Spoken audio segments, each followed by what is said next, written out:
Saben malam Jumat ahli kubur mulai nang omah.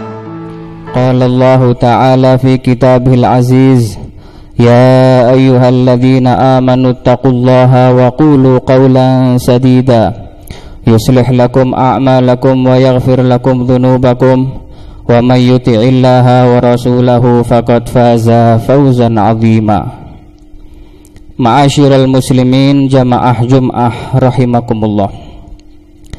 Pada siang hari yang berbahagia ini, di hari yang mulia ini, serta di tempat yang sangat amat mulia ini, marilah kita semuanya bersama-sama untuk senantiasa meningkatkan kualitas iman takwa kita kehadirat Allah Subhanahu wa Ta'ala, yang mana kita semuanya berharap mudah-mudahan dengannya kita ini senantiasa diberkahi dan diridhoi oleh Allah Subhanahu wa Ta'ala, baik di kehidupan dunia maupun sampai kehidupan akhirat. Amin ya rabbal alamin. Ma'asyiral muslimin jamaah Jum'ah rahimakumullah. Disebutkan di dalam sebuah hadis sahih yang diriwayatkan oleh Al-Imam Ahmad bin Hanbal, begitu juga Al-Imam At-Tabrani dan Al-Imam Ibnu Hibban, sebuah hadis yang datangnya dari sahabat Amr bin Murrah Al-Juhani, bahwasannya ada seseorang yang datang menghadap kepada Nabi Muhammad sallallahu alaihi wasallam lalu bertanya, "Ya Rasulullah, ara'aita idza shallaitu shalawatil khamsa wa sumtu ramadhana wa addaitu zakata wa hajajtul baita fama dzali?" Seseorang ini bertanya, "Wahai Rasulullah, bagaimanakah menurut engkau jika aku telah melaksanakan sholat 5 waktu di waktunya, dan saya berpuasa di bulan suci Ramadan, dan saya juga mengeluarkan zakat, saya pun juga melaksanakan ibadah haji, kira-kira apa yang akan saya dapatkan?" Faqala Rasulullah sallallahu alaihi wasallam, "Man fa'ala dzalika kana ma'an nabiyyina was-siddiqin wasyuhada'i was-salihin illa an ya'uqqa walidayhi." Maka bersabda Nabi Muhammad sallallahu alaihi wasallam, barang siapa yang telah melaksanakan yang demikian itu, maka kelak pada hari kiamat ia akan berkumpul bersama para nabi, berkumpul bersama para siddiqin, termasuk para sahabat Nabi Muhammad sallallahu alaihi wasallam, berkumpul dengan para syuhada, dan berkumpul dengan orang-orang soleh, illa an ya'uqqa walidayh, kecuali jika ia durhaka kepada kedua orang tuanya. Ma'asyiral muslimin jamaah Jum'ah rahimakumullah. Sehingga seseorang yang ahli ibadah akan mendapatkan pahala yang besar, akan mendapatkan pahala yang sempurna dari ibadahnya tatkala ia baik dan bakti kepada kedua orang tuanya. Berbakti kepada kedua orang tua, baik mereka yang masih hidup ataupun mereka yang sudah meninggal dunia.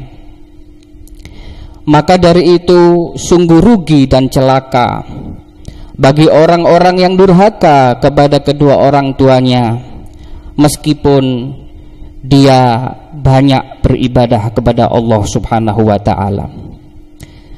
Maka dari itu di dalam kitab suci Al-Quran surat Luqman ayat 14, Allah Subhanahu wa Ta'ala berfirman, anishkurli wali walidaik, bersyukurlah kepada saya dan berterima kasihlah kepada kedua orang tuamu. Maka sahabat Abdullah ibnu Abbas, sepupu Nabi Muhammad sallallahu alaihi wasallam, beliau menjelaskan bahwasanya bersyukur kepada Allah, beriman dan beramal soleh, dan bersyukur kepada kedua orang tua, maksudnya adalah bakti kepada mereka berdua, adalah sebuah amalan ibadah yang satu paket. Allah subhanahu wa ta'ala tidak menerima yang satu apabila yang satu tidak dilaksanakannya. Ma'asyiral muslimin jamaah Jum'ah rahimakumullah.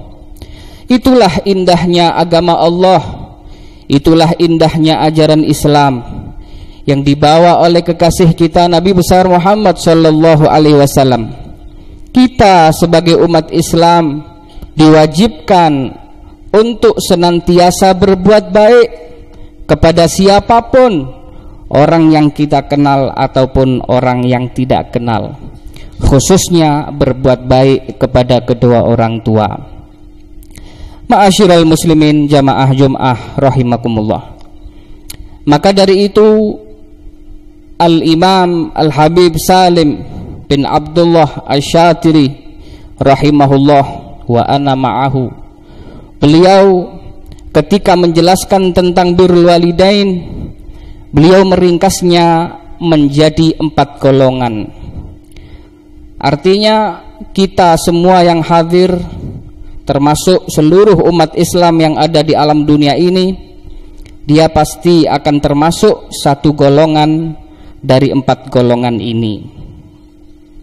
Yang pertama adalah rajulun barun liwalidayh fi hayatihima wa ba'da wafatihima.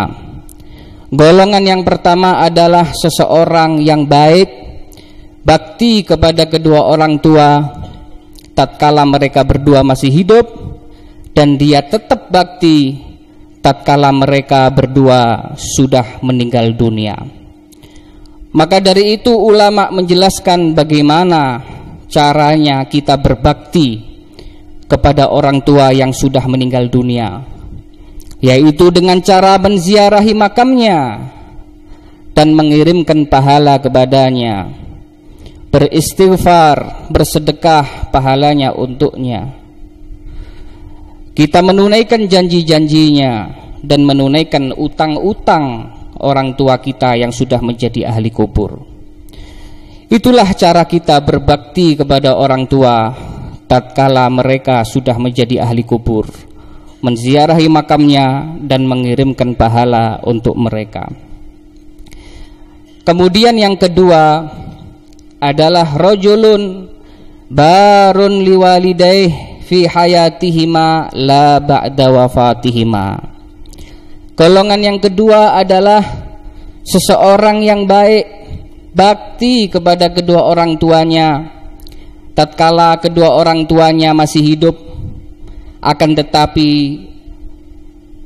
dia tidak lagi berbakti tatkala orang tuanya sudah meninggal dunia, tidak pernah mendoakannya, beristighfar kepadanya atau menziarahi makamnya. Maka golongan yang kedua ini rugi. Kemudian yang ketiga, rajulun aqun liwalidayh fi hayatihima la ba'da wafatihima. Golongan yang ketiga adalah seseorang yang tidak baik, durhaka kepada kedua orang tuanya ketika kedua orang tuanya masih hidup, akan tetapi dia bertobat tatkala kedua orang tua sudah wafat. Dia menjadi anak yang bakti kepada orang tuanya, dia ziarahi kuburnya, dia kirimkan doa kepada mereka, dia tunaikan hutang-hutangnya. Maka golongan yang ketiga ini beruntung, karena sesungguhnya pintu maaf Allah, pintu ampunan Allah sangat lebar sekali terbuka bagi orang-orang yang bertaubat kepada Allah Subhanahu wa taala.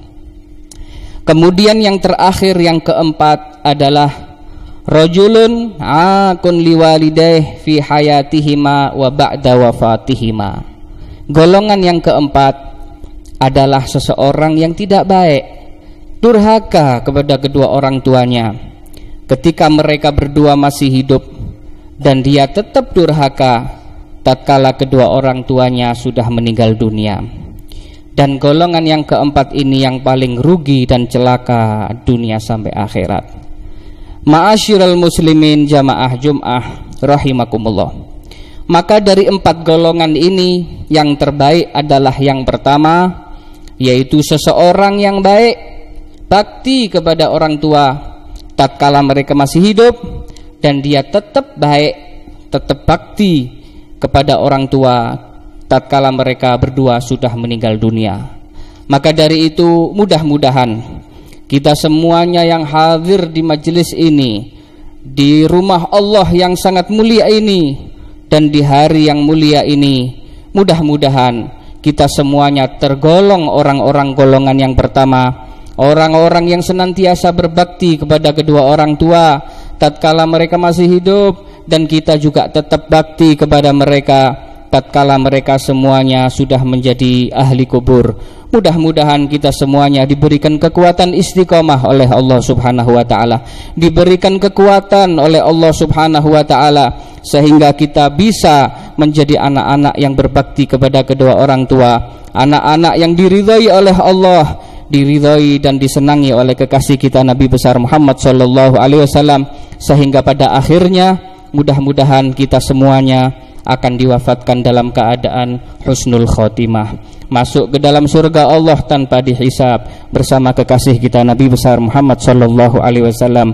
Amin ya rabbal alamin. Inna ahsanal kalam wa abyanan nizam kalamullahil malikil mannan dzul jalali wal ikram. A'udzu billahi minasyaitonir rajim. Bismillahirrahmanirrahim. Wal 'asri innal insana lafi khusrin illa alladzina amanu wa amilus solihati wa tawasaw bil haqqi wa tawasaw bis sabr. Barakallahu li wa lakum bil Qur'anil azim wa nafa'na bihi wa iyyakum bima fihi minal ayati wa dzikril hakim wa taqabbal minni wa minkum tilawatahu innahu wal ghafurur rahim.